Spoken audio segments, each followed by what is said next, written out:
Hello students, I welcome all of you on this ज्ञान गणित channel. आज हम लोग रेशो प्रोपोर्शन के कुछ और क्वेश्चंस मैं आपके साथ शेयर करूंगा। बहुत ही इंटरेस्टिंग और बहुत ही अच्छे क्वेश्चंस हैं। इस क्वेश्चन से हम स्टार्ट करते हैं। In what ratio rice of price 70 and 90 should be mixed so that if we sell them at the rate of 100 then we get 25% profit on selling price। सबसे पहले मैं आपको एक चीज समझा देता हूं कि 25% प्रॉफिट ऑन सेलिंग प्राइस का मतलब क्या होता है। इसको बहुत अच्छे से आप लोग समझ लीजिए। सपोज करिए सेलिंग प्राइस है मेरा 100 रुपया और सेलिंग प्राइस पे 25% प्रॉफिट, यानी कि प्रॉफिट मेरा इसके अंदर है इसका 25% यानी 25 रुपया। तो मेरी जो कॉस्ट प्राइस है वो हो जाएगी 100 में से 25 गया 75। एक और एग्जांपल लेते हैं। यदि मैं बोलता हूँ सेलिंग प्राइस 80 रुपीज़ है और प्रॉफिट 25% है, तो इसका 25% यानी 1/4 हो जाएगा 20 रुपया। वो माइनस करूंगा तो कॉस्ट प्राइस आ जाएगा 60 रुपया। आई होप मेरी बात समझ आ रही होगी। तो जब सेलिंग प्राइस पे प्रॉफिट दिया हो तो सेलिंग प्राइस का उतना परसेंट कर दो तो हमारी कॉस्ट प्राइस आ जाएगी। Is that clear? तो इस क्वेश्चन की जो बात है उस पे अपन आ जाते हैं वापस से। राइस एक तो 70 रुपीज़ के हैं, एक 90 रुपीज़ के हैं, दोनों को मिलाना है और उनको बेचना है 100 रुपये के प्राइस में और हमें प्रॉफिट होना चाहिए 25%, यानी कि 25 रुपया कम करूं, यानी वो राइस हमको कितने में पड़ने चाहिए 75 में। बहुत सिंपल लैंग्वेज में इस बात को मैं कर रहा हूं। हमें पड़ना चाहिए 75 में, तो 75 मेरा कॉस्ट प्राइस आ जाता है। तो इन दोनों का डिफरेंस आ गया मेरा 15, इन दोनों का आ गया 5। ये मेरी एलिगेशन टेक्निक से आंसर आ गया 15:5, यानी कि 3:1। 5 3 15 होता है, तो ऐसे अपन इसको सिंप्लीफाई कर सकते हैं। तो ये क्वेश्चन मैंने इस तरह से सॉल्व किया। Is that clear guys? कोई प्रॉब्लम तो नहीं? इन केस सपोज करो इसी क्वेश्चन को ऐसा पूछा जाता है कि हम उसको 100 रुपये में सेल करते हैं एंड वी गेट 25% प्रॉफिट, और ये चीज नहीं दी है ऑन सेलिंग प्राइस, तो बात ही पूरी बदल जाएगी। यानी कि अब की बार हमको 25% प्रॉफिट चाहिए और हमें बेचना है कितने में? 100 रुपये में बेचना है। ठीक है, अब इस चीज को मैं समझाता हूं। यदि क्वेश्चन ऐसा होता तो इसका आंसर क्या होता? इसका मतलब ये हुआ कि कुछ कॉस्ट प्राइस हमको चाहिए जिसमें 25% अपन जोड़ें, तो आंसर आना चाहिए 100 रुपया। ठीक है, अब इस चीज का कैसे पता करें कि ऐसा कौन सा नंबर है जिसमें उसका खुद का 25% जोड़ें तो 100 रुपया आ जाए? सोचने के दो तरीके हैं। कुछ लोग ऐसा सोचते हैं कि सपोज एक्स है वो कॉस्ट प्राइस, उस एक्स का 25% जोड़ेंगे तो हमें मिलेगा 100 रुपया। सॉल्व करके एक्स का वैल्यू निकाल लेंगे। मैं ऐसा एडवाइस नहीं करूंगा। मैं इसी चीज को दूसरे तरीके से बताता हूँ। 25% प्रॉफिट का मतलब होता है कॉस्ट प्राइस 100 रुपया तो सेलिंग प्राइस 125 रुपया। और सिंपल करें तो 25 से कैंसिल करेंगे तो ये 4 आएगा और ये 5 आएगा, यानी कॉस्ट प्राइस 4 रुपया तो सेलिंग प्राइस 5 रुपया। और कॉस्ट प्राइस हमें नहीं पता, सेलिंग प्राइस पता है 100 रुपया। कितना टाइम सही है? 20 टाइम्स है, तो इसको भी 20 टाइम्स करोगे तो आ जाएगा 80। इसका मतलब 80 वो कॉस्ट प्राइस है जिसका 25% यानी कि 20 रुपया बढ़ाएंगे तो 100 आना चाहिए। डेफिनेटली आ रहा है, बिल्कुल आएगा वो। तो यानी कि यहाँ पर क्वेश्चन में हमको कितने में पढ़नी चाहिए चीज? 80 में पढ़नी चाहिए। ठीक है ना? अब इस चीज को अपन सॉल्व करके देखते हैं। 70 रुपए का राइस, 90 रुपीज का राइस, दोनों को मिला करके हमें 80 चाहिए प्राइस, है ना? यदि यहाँ पर ये नहीं लिखे तो फिर आंसर क्या आएगा? 25% प्रॉफिट। कुछ नहीं बोला है, मतलब कॉस्ट प्राइस पे 25% प्रॉफिट। तो 80 में हमको पढ़ना चाहिए, तो ये डिफरेंस आ गया 10, ये डिफरेंस आ गया 10, तो हमको रेशो क्या मिला, 1:1 के प्राइस में हमको मिलाना चाहिए। थोड़ी सी और प्रैक्टिस हम करेंगे तो हमें डेफिनेटली आंसर्स मिलते चले जाएंगे। हम लोग क्वेश्चन बड़े आराम से करते चले जाएंगे, ठीक है। अब जैसे ये क्वेश्चन है, एक डीलर दो तरह की चाय मिक्स करता है, एक तो 6.92 के रेट की और एक 7.77 के रेट की, ठीक है। अब वो मिक्सचर को 8.8 के रेट में सेल करे तो उसको प्रॉफिट होना चाहिए 17.5%, वो भी सेलिंग प्राइस पे। ये वैसा का वैसा क्वेश्चन हो गया, तो इस किस रेशो में उसे मिक्स करना चाहिए। अब सेलिंग प्राइस पे 17.5% प्रॉफिट, क्या मतलब हुआ इसका मतलब ये हुआ कि हमारी सेलिंग प्राइस है 8.8, तो इस 8.8 का 17.5% इसमें से कम करना पड़ेगा, सीधी सी बात है। अब 8.8 सेलिंग प्राइस है और इसका 17.5% यानी कि 17.5 डिवाइडेड बाय 100, यही चाहिए हमको। तो इसको अपन सॉल्व करके देखते हैं तो हमें क्या मिलेगा। एक तो ये पॉइंट हटा देता हूँ मैं, तो एक जीरो मेरी ये बढ़ जाएगी। 25 से मैं इसको कैंसिल करता हूँ तो 7 गुना आएगा और ये 40 हो जाएगा। अब फिर इस पॉइंट को मैं हटा दूँ तो फिर मेरी एक जीरो और आ गई यहाँ पर। अब ये 88 और ये 400 है, तो मैं इसको 4 से डिवाइड करूँ तो ये 100 हो जाएगा और ये मेरा 22 हो जाएगा। Is that clear guys. तो 22 7 जब मैं करूँ तो कितना आएगा मेरा 154 आ जाएगा, और अपॉन में 100 है तो यहाँ पॉइंट लगेगा यानी कि 1.54 ये मेरा प्रॉफिट इसमें जुड़ा हुआ है सेलिंग प्राइस में। तो इसे माइनस करूँगा मैं तो कॉस्ट प्राइस आ जाएगी। तो ये 6 आ गया, ये 2 आ गया, ये 6 आ गया यहाँ पर, ठीक है गाइस। 10 में से 4 गई तो 6 और 5 और 1 6 और 2 8, ये 7 आएगा, सॉरी 7.26, यानी हमें एवरेज चाहिए 7.26। Is that clear. अब इसमें से इसको अपन माइनस करेंगे, इसमें से इसको माइनस करेंगे, ठीक है ना। 777 में से 726 गया तो 7 में से 6 गया तो 1 बचा, 7 में से 2 गया तो 5 बचा। इसी तरह से इन दोनों का डिफरेंस हमको लेना है। तो 7.26 में से माइनस करेंगे 6.92, तो ये 34 आ जाएगा, वो भी पॉइंट में, 0.51 और 0.34, ये पॉइंट लगा है ना, उसको भी कंसिडर करेंगे। तो इन दोनों का हमें रेशो पता करना है। रेशो एक ऐसी चीज़ होती है कि दोनों में सेम नंबर से मल्टीप्लाई करो, इसको भी 100 से मल्टीप्लाई कर लो, इसको भी 100 से करो, चलेगा। तो ये आ गया 51 और 34, ये हमारा आंसर आ गया। 17 से दोनों कट रहे हैं, ये 3:2 का मेरा रेशो आ गया, यानी 3:2 के रेशो में हमें ये मिलाना चाहिए। आ रही बात समझ में आपको। तो इस तरह से अपन इस प्रॉब्लम को सॉल्व करेंगे। मैं फिर से बता रहा हूँ थोड़ा सा अलग तरह से, शायद ज़्यादा कंफर्टेबल लगेगा आपको, देखिएगा।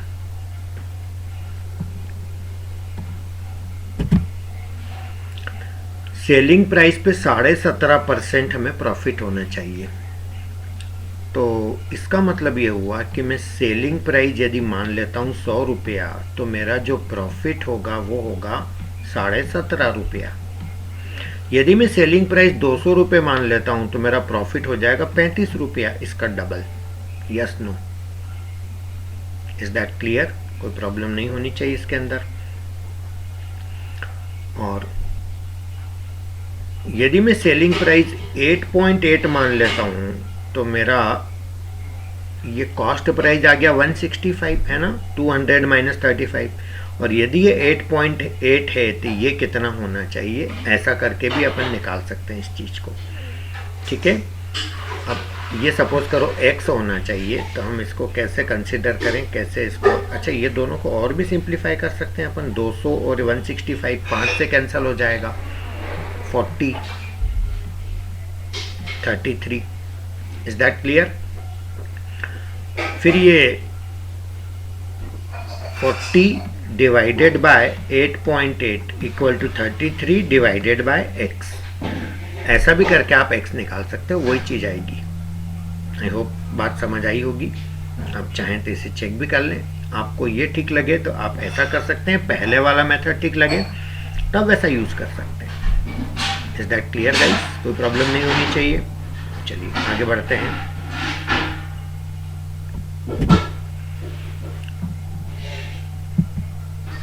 In what ratio sugar of price 40 and 50 should be mixed to get overall price 52? 40 के रेट का शुगर और 50 के रेट का शुगर को मिक्स करके लाना है रेट 52। इन दोनों का डिफरेंस है 2, इन दोनों का डिफरेंस है 12, तो रेशो आ गया 2:12, यानी कि 1:6, यानी कि आंसर ये। कई लोग ये इस तरह की गलती करते हैं गाइज, ये सब कुछ गलत है जो मैंने किया। अब आपको लगेगा सब तो सही है, गलत क्या है? सर आप ही ने तो सिखाया ऐसा करना। यदि आपको एवरेज प्राइस 40 और 50 का लाना है तो डेफिनेटली वो 40 और 50 के बीच में ही आएगा, चाहे आप किसी भी रेशो में मिलाएं, ठीक है ना। तो 40 और 50 को मिला करके एवरेज इन दोनों के बीच का आना चाहिए कुछ भी नंबर।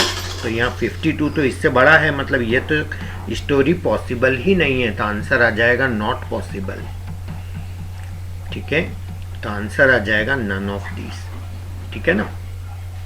आप यदि ऐसा बोलते हो मेरे को कि सर मेरे को एक एग्ज़ाम में 40% मार्क्स आए और एक में 50 आए और ओवरऑल मेरा बना 80%, तो ऐसा लगता नहीं कि ये स्टोरी पूरी गलत है। 40 और 50 का तो 80 एवरेज आ ही नहीं सकता, चाहे आप कितने भी 40 ले लें, कितने भी 50 ले लें। Is that clear? तो ये बात आपको समझ आ गई होगी। अगला क्वेश्चन ऐसे ही दलिया मैंने, एक सिंपल सा क्वेश्चन है, x√x इक्वल टू x√x की पावर x, तो बताओ x कितना है। तो x√x पावर कुछ नहीं है तो क्या लिखेंगे 1। x√x पावर कितना है x, बेस से बेस कैंसल, तो x इक्वल टू कितना आ गया 1। बेस सेम है तो पावर सेम होना ही है। तो ये बड़ा सिंपल सा क्वेश्चन था। एक ये क्वेश्चन देखिए, बहुत अच्छा क्वेश्चन है। x power 1/p equal to y power 1/q equal to z power 1/r और XYZ दिया है 1, तो PQR का टोटल कितना होगा। ऐसे क्वेश्चन को इस तरह से करेंगे, x power 1/p, y power 1/q, z power 1/r। Suppose ये k के इक्वल है, तो यदि ये चीज को मैं k के इक्वल लिखता हूँ तो x इक्वल टू हो जाएगा k का पावर p, क्योंकि जब पावर उधर ट्रांसफर हो जाएगी तो उल्टा रेसिप्रोकल हो जाती है। इसी लॉजिक से y का वैल्यू क्या हो जाएगा k पावर q, इसी लॉजिक से z का वैल्यू क्या हो जाएगा k पावर r। और क्वेश्चन में दिया है कि XYZ इक्वल टू 1, तो x की जगह k पावर p, y की जगह k power q, k power r equal to 1। Base same है तो पावर ऐड हो जाएगी, तो p plus q plus r equal to 1। k का power p plus q plus r equal to 1। बस अब तो आंसर दिख ही जाएगा। किसी भी नंबर पे क्या पावर लगाने पे आंसर 1 आता है, आपको सबको पता है बचपन से, एनीथिंग पावर 0 1 होता है। तो यानी कि p plus q plus r कितना होना चाहिए, 0 होना चाहिए। That is my answer. a की पावर x b के इक्वल है, b की पावर y c के इक्वल है, c की पावर z a के इक्वल है, तो x y z का वैल्यू कितना होगा। a की पावर x b के इक्वल है, मैं इसका आंसर यहीं से स्टार्ट कर रहा हूं, और b का पावर y c के इक्वल है, तो यदि मैं b पे y पावर लगाऊं तो मुझे इधर भी y पावर लगानी पड़ेगी, ठीक है। दोनों तरफ y पावर लगा दी। अब b का पावर y c के इक्वल है, तो इसकी जगह c लिख दिया। अब c का पावर z a के इक्वल है, तो यहाँ z लगाऊंगा तो यहाँ भी z लगेगा, तो a की power x y z equal to c का पावर z a के इक्वल है। यहाँ पावर कुछ नहीं है तो 1, तो बेस दोनों के सेम है, तो वही बेस से base cancel, x y z equal to 1। ये मेरा आंसर आ गया, ठीक है गाइस। x इक्वल टू 4 की पावर 1/3 प्लस 4 की पावर माइनस 1/3, तो इस चीज का रिजल्ट क्या होएगा ये हमको पता करना है। x इक्वल टू 4 की पावर 1/3 प्लस 4 की पावर माइनस 1/3, इसको मैं ये लेके चल रहा हूं यहां से, दोनों तरफ की क्यूब कर रहा हूं मैं। 4 की पावर 1/3, 4 की पावर माइनस 1/3, इसका मैंने क्यूब किया। तो मैं क्यूब करूंगा तो a प्लस बी का होल क्यूब का फार्मूला होता है a का क्यूब प्लस b का cube plus 3ab into a plus b. I hope ये समझ आया होगा। ये फार्मूला ही आपको याद रखना है। कईयों को फार्मूला पता ही नहीं होता है, उनकी हेल्प के लिए मैं यहाँ लिख देता हूँ a प्लस बी का whole cube equal to a का क्यूब प्लस b का cube plus 3ab into a plus b. ठीक है, ये इससे कैंसिल हो जाएगा। ये ऐसा समझ लीजिए बेस से में तो पावर ऐड होके 0 होके एनीथिंग पावर 0 1 हो गया। तो ये मेरा बनेगा एक्स क्यूब इक्वल टू, ये 3 से ये 3 कैंसिल तो 4 बना, ये 3 से ये 3 कैंसिल 4 की पावर -1 यानी 1/4 प्लस 3 इंटू ये इस चीज़ को मैं लिख सकता हूँ, ये देखो सेम है ना ये और ये, इसको मैं x लिख सकता हूँ। बहुत अच्छा अप्रोच और बहुत अच्छा क्वेश्चन है ये। Is that clear? चलिए अब मैं इसको और सॉल्व करके बता रहा हूँ।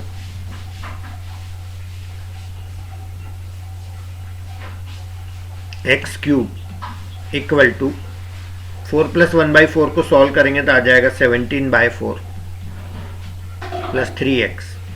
पूरी इक्वेशन को 4 से मल्टीप्लाई कर दो तो 4x cube equal to 17 plus 12x, यानी finally 4x cube minus 12x equal to 17। यही तो पूछा था, 4x क्यूब माइनस 12x का आंसर आ गया 17। कितना अच्छा अप्रोच, कितना अच्छा क्वेश्चन था। लेकिन इतनी मेहनत अगली बार मत करना। जब भी एग्जैक्टली ऐसा क्वेश्चन आए कोई, तो एक ट्रिक सिखा देता हूँ आपको, बहुत मज़ा आएगा, बहुत अच्छी लगेगी। ये जो नंबर है ना 4, इसका स्क्वायर करो और इसमें 1 जोड़ दो, ये आंसर आ गया। तो जब भी ऐसा क्वेश्चन आए तो इस तरह से कर लेना। यहाँ वही देंगे जो आपको चाहिए। तो इस तरह के क्वेश्चन को करने के लिए ये ट्रिक आप लगा सकते हैं, आंसर आ जाएगा। बस इस नंबर का स्क्वायर करके 1 प्लस करना है आपको। एक और क्वेश्चन, आज का ये लास्ट क्वेश्चन रहेगा। 2 का पावर a इक्वल टू 4 का पावर b इक्वल टू 8 का पावर c। तो इसको अपने को सॉल्व करना है। तो 2 का पावर a इक्वल टू 4 का पावर b, पहले मैं ये लिख लेता हूँ जो हमें दिया है। और क्या मैं इसको ऐसा लिख सकता हूँ 2 का पावर a 2 का पावर 2b, क्योंकि 2 स्क्वायर 4 होता है और 2 का क्यूब 8 होता है, तो 2 की पावर 3c। बेस तीनों के बराबर है, तो तीनों के बेस कैंसिल कर लूँ तो a equal to 2b equal to 3c। ये हमें एक रिजल्ट मिल गया। Clear guys? मैं चाहूँ तो इसको k के इक्वल लिख देता हूँ, और क्वेश्चन में मुझे दिया ABC इक्वल टू 288, तो मैं a की जगह लिख सकता हूँ k, b की जगह मैं लिख सकता हूँ 2b इक्वल टू k, तो b हो गया मेरा k/2, और c की जगह k/3 इक्वल टू 288। तो ये मेरा हो जाएगा k cube equal to 288 multiplied by 6। ये 3 2 6 क्रॉस मल्टीप्लाई कर लिया, तो k क्यूब इक्वल टू 288, मतलब ये हो जाएगा मेरा 144 इंटू 2 इंटू 6। ये 12 का स्क्वायर है और ये 12 है, तो क्या मैं डायरेक्ट 12 क्यूब लिख दूं? तो कैंसिल हो गया, तो k इक्वल टू मेरा 12 आ गया। तो इससे मुझे a मिल जाएगा। k पता चल गया ना, a किसके इक्वल था? k के। a आ गया मेरा 12। इसी तरह से 2b मेरा k के इक्वल है, तो 2b यदि 12 है तो b मेरा आ गया 6।